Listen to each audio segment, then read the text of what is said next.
I never knew how heavy silence could feel until the morning it replaced your sound. The eyes open.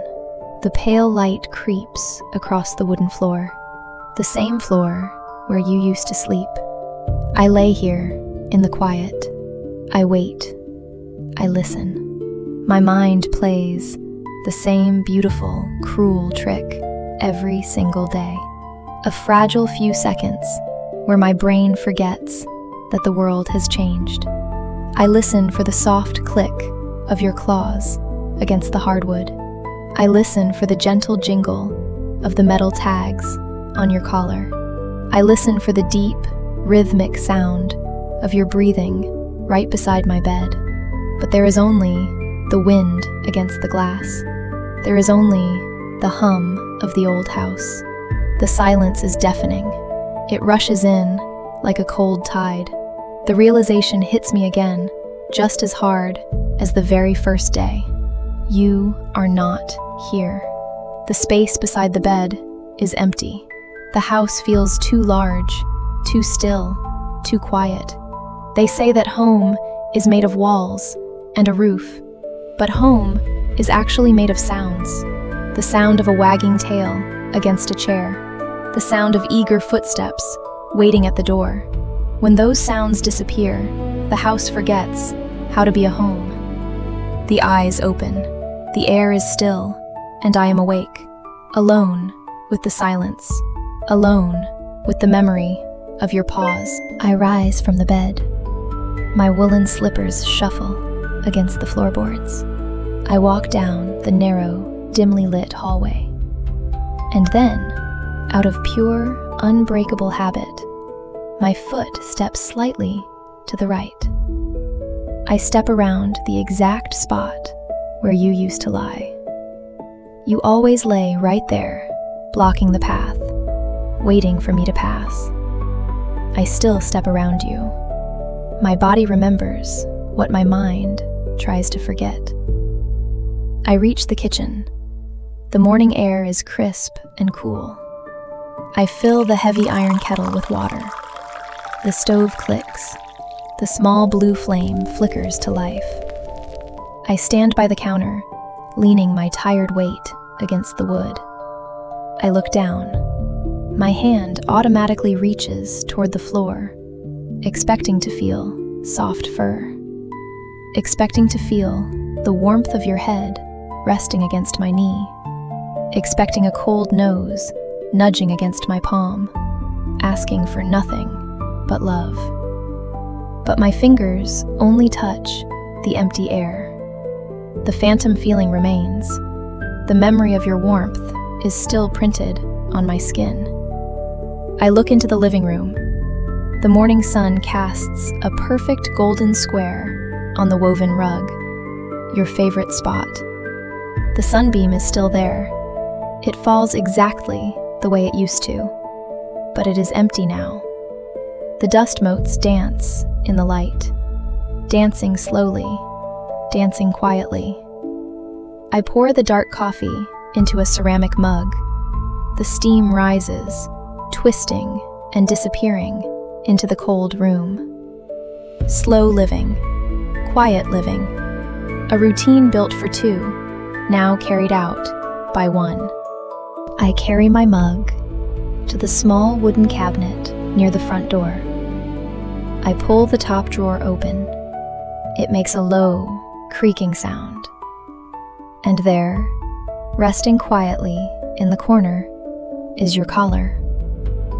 I put my coffee down. I pick up the collar with trembling hands. The leather is incredibly worn out. The edges are frayed. The colors have faded. The small metal buckle is scratched and dull. But to me, it is the most precious thing in this house. It holds the map of 1,000 walks, 1,000 adventures in the autumn rain, in the winter frost, in the bright summer sun. It smells like dust, like old leather, and like memories. I hold it close to my chest. I close my eyes and the weight of the loss pulls me under. People outside, people in the loud, rushing world, they don't understand. They look at my tears and they say, "It was just an animal. It was just a dog. It was just a cat." Just an animal. How little they know. How terribly little they understand about the human heart. You were never just an animal. You were the witness to my life. You were the one who stayed when the world walked away. When my heart was broken, you didn't offer empty advice. You simply rested your head on my chest and anchored me to the earth. When I was exhausted by the noise of the city, you offered me the purest, most profound silence. You loved me when I was successful, and you loved me exactly the same when I had nothing. You were the only creature on this earth who looked at me and saw perfection. The pain of losing you is a silent, invisible grief. A grief the loud world does not validate.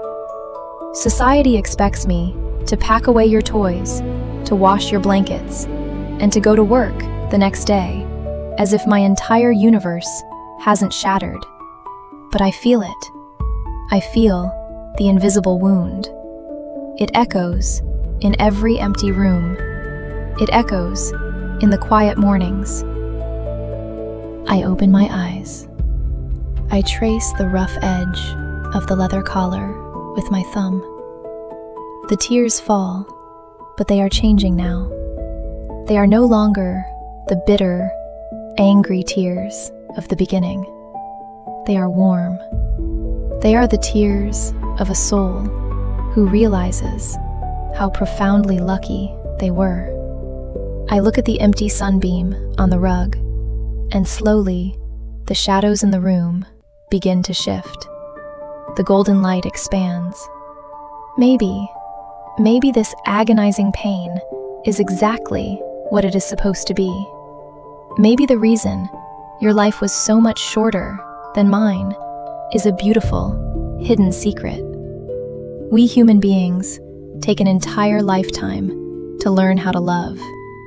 We take decades to learn how to forgive, how to be patient, how to be truly kind, how to live without judgment. We struggle for 80 years just to figure out how to be good. But you were born already knowing how to do all of that. You came into this world with a perfect heart. You didn't need 80 years to learn how to love unconditionally. You did it perfectly from the very first day. You were a four-legged angel, sent here not just to keep me company, but to teach me. And you did. You shaped my heart. You taught me how to walk slower. You taught me how to notice the wind in the trees. You taught me that a quiet evening on the sofa is worth more than 1,000 loud parties. You made me softer. You made me better. You made me human. I look at the collar in my hands, and I don't see loss anymore. I see a badge of honor. The crushing grief I feel today is simply the receipt for a magnificent joy. It is the price I proudly, willingly pay for having been loved so purely. You did your job. Your mission on this earth was complete. I gently place the worn leather collar back on the hook by the door. I don't hide it in the drawer anymore. I let it hang there, bathed in the morning light. A small, genuine smile touches my face. I pick up my coffee mug and take a slow sip. The house is still quiet, but the silence doesn't feel empty anymore. It feels like a sanctuary. It feels like peace. If you are listening to this right now, if you are sitting in a quiet room, looking at an empty bed, if you are holding a favorite toy and crying into the silence, If your heart is aching for a furry soul that had to say goodbye, take a slow, deep breath. Do not rush to hide their bowls. Do not rush to pack away their blankets. Do not let the world tell you to move on before you are ready. Let their memory sit with you. Let it comfort you. Because a love that pure, a love that innocent, it never truly dies. It simply changes shape. They are not gone. The footsteps haven't stopped. They have just moved to a safer place. They no longer walk on the wooden floors of your house. They now walk softly and eternally inside your soul. They stay, they stay, they stay right by your side. Invisible, beautiful, forever.